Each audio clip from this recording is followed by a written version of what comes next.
Let me start by greeting members of the media. Good afternoon, everybody. Before the match, let's congratulate first Stellenbosch. I think they've had an incredible season, and the work that Stevie Barker and his technical team is amazing. And of course, commiserations on the result today. But that I don't think that that dampens the reflection of their football club, because I think they've been very, very good, and they had a good run in the cup. To get to the semi-finals of any competition is something that you should never take for granted, and so I want to start there. Then I want to congratulate our football club, Mamelodi Sundowns. Congratulations for getting into our third cup final in the season. It's not been an easy season, but we've done exceptionally well, and I'm very, very proud of everybody involved, the support staff, from the kitchen to the ground staff, including our technical team, senior management, the Motsepe family, and then of course the special group of players. Unbelievable. I don't know how they keep doing this, keep going every 2-3 days, just keep going and keep going. 4 changes in the lineup, but still keep going. They're real mentality monsters, mad dogs, and I'm very proud of them, and I think they deserve to be in the final. On the match, I think we also got the tactics right today. We spent a lot of time watching Stellies. There wasn't a lot of time to prepare on the pitch, but we used that time for video. A very awkward side that don't throw too many numbers ahead of the ball, but the numbers that they do throw ahead of the ball are fast players with huge capacity to arrive in your box, like Ora, Van Rooyen with late runs, Pasadine from a left fullback position. Even with Reyners as the focal point with runs behind your fullbacks and then Titus.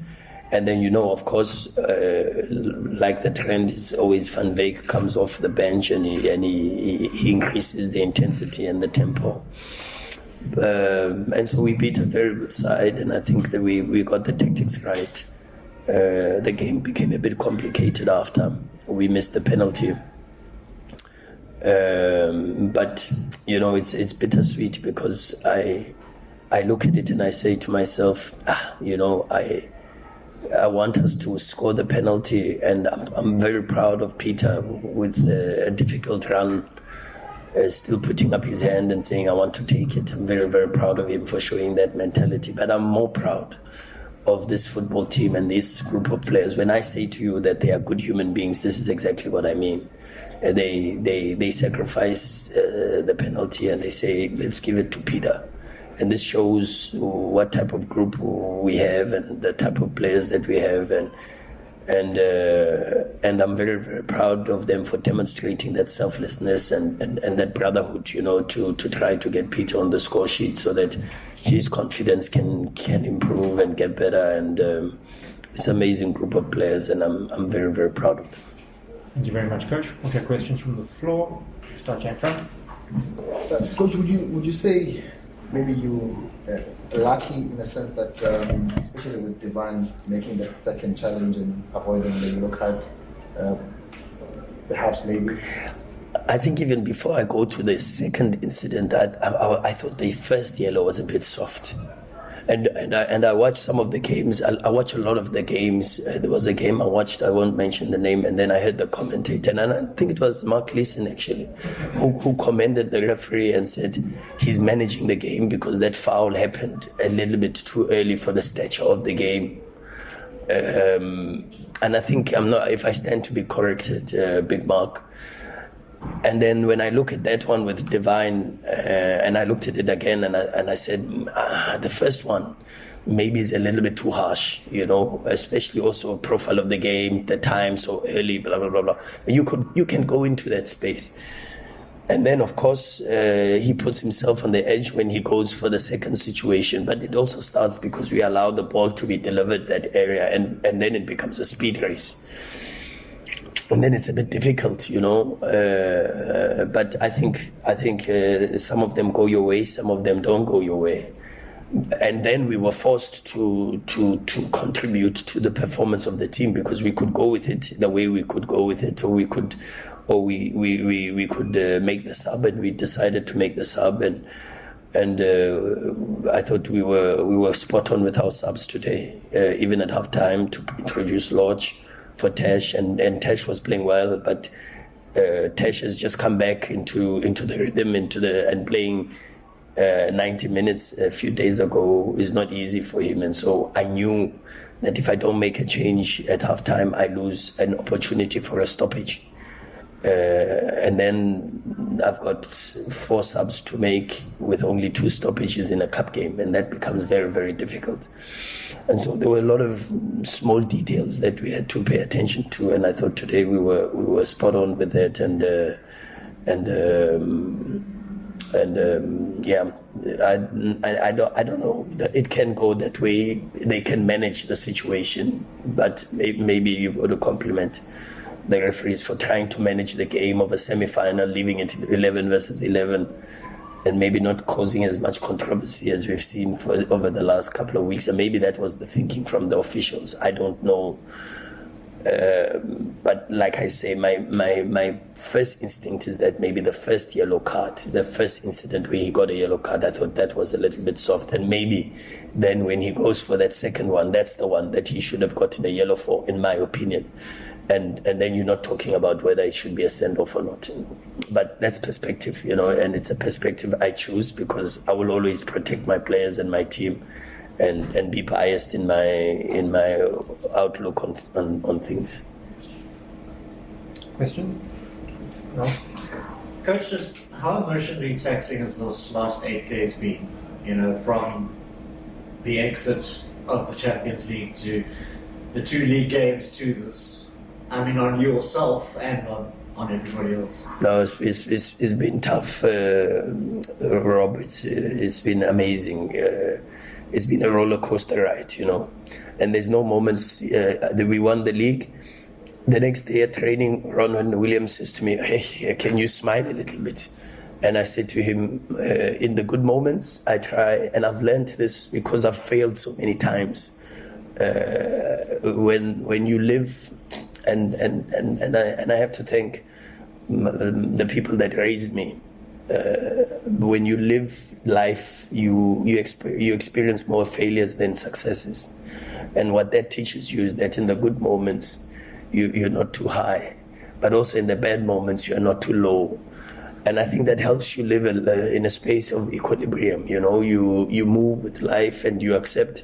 And that's why I'm a big Stoic fan, because you accept what is, and understanding that you can only make so much of an influence in relation to what happens with the events.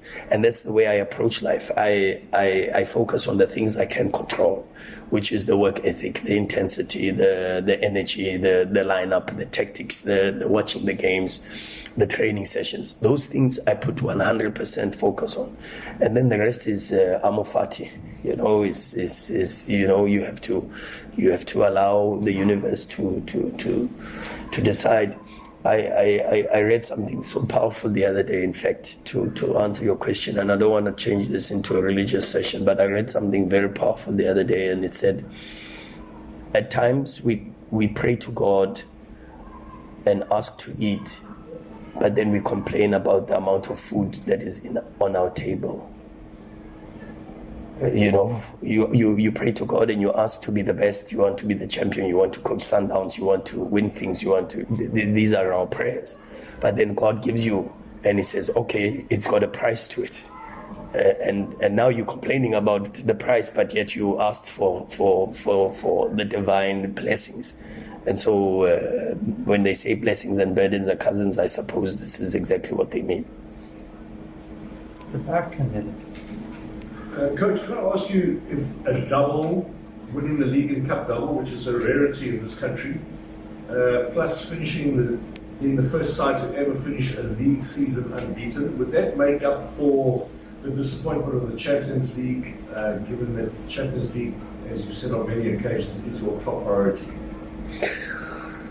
No, I'm still reeling, and I'm talking personally.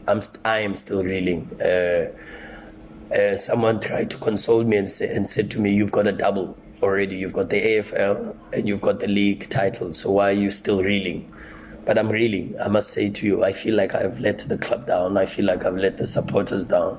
I feel like I've let this group down, because it's my job to lead. And when we fail, it's my job to stand in front and assume the responsibility. So I don't think it will make up for it.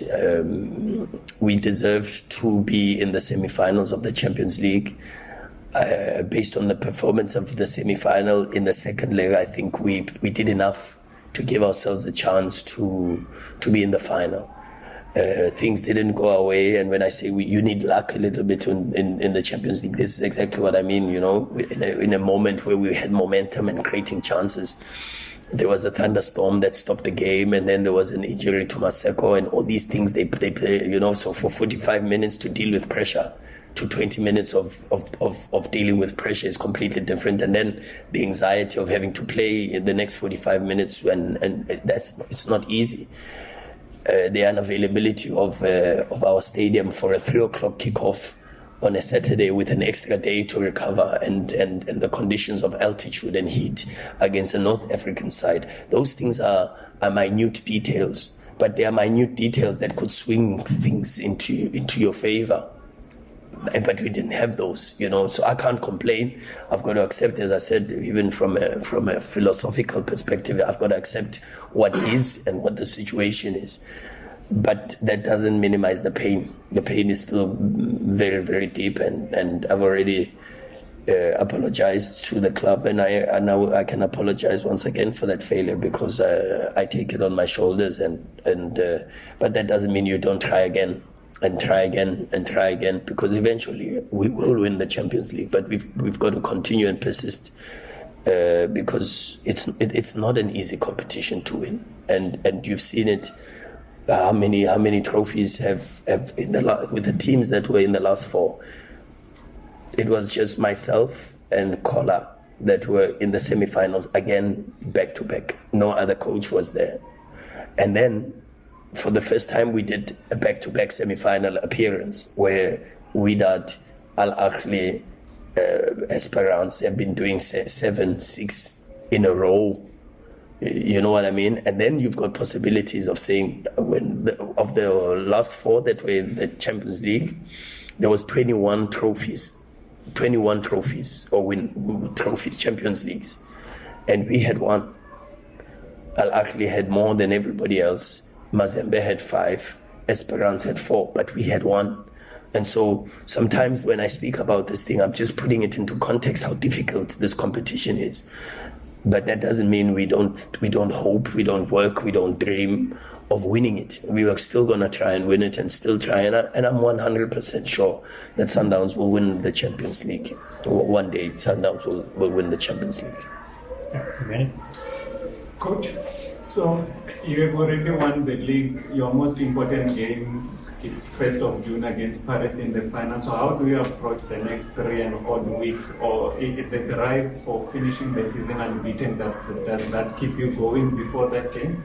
No, we have to arrive in that, for that game, in a good space. That's the most important thing. We need to know that we have to arrive there in good form, with good confidence, because that's the best way to arrive in a final, is arrive in good form with good confidence, and knowing that you're going to be playing against a very good side. Then we'll finish up in front. Coach, congratulations on reaching the final. Thank you, sir. You've played 12 games in the last 37 days. That's like an average of 3, you know. Over the same period, Chiefs have played 6, Pirates have played 8, Stellies have played 9, you know. You were the only team that played a league game in between, you know, the Champions League semi-finals. Do you think the league would have maybe helped you and not have, you know, a game scheduled in between the semi-finals like all the others had? I don't want to answer that, because if I answer it, I might get myself into big trouble. What I will say to you is, I want you to go to Jürgen Klopp's interview a few days ago. And Jurgen Klopp speaks about the failure of the English teams not making it into the European semi-finals, both Champions League and the Europa League. And he makes, and people they say, but you've got 36 players. It's not like Liverpool with 22. But the reality is, our travel is a lot more extensive than a European travel. To go from, for an example, from England, let's say London as Arsenal, and you're going to go and play Porto in Lisbon, how long is that flight? But to go from South Africa to go and play Esperance in Tunisia, how long is that flight? And then you leave 2 days or 3 days before, which means you've got a training session or two on the other side. And that means you need not more than 11 players or more than 20 players because of the possibilities of injuries, the possibilities of anything happening. And so when we travel with almost the entire squad. And so it's not about rotation, it's about, and the number of players, it's actually about the accumulation of fatigue of playing games instead of having time to prepare and all of this. And Jurgen Klopp puts it so nicely. He puts it, and I think I would be doing, and you know what, he ends, you know how he ends it so well. He says, and this is coming from an old man who's about to leave the game. So I want to end it by saying, this is coming from a young man who's wet behind the ears and knows half of what Jurgen Klopp knows. And therefore, it's better for the young man to listen to what Jurgen Klopp said. On that note, Coach, thank you very much.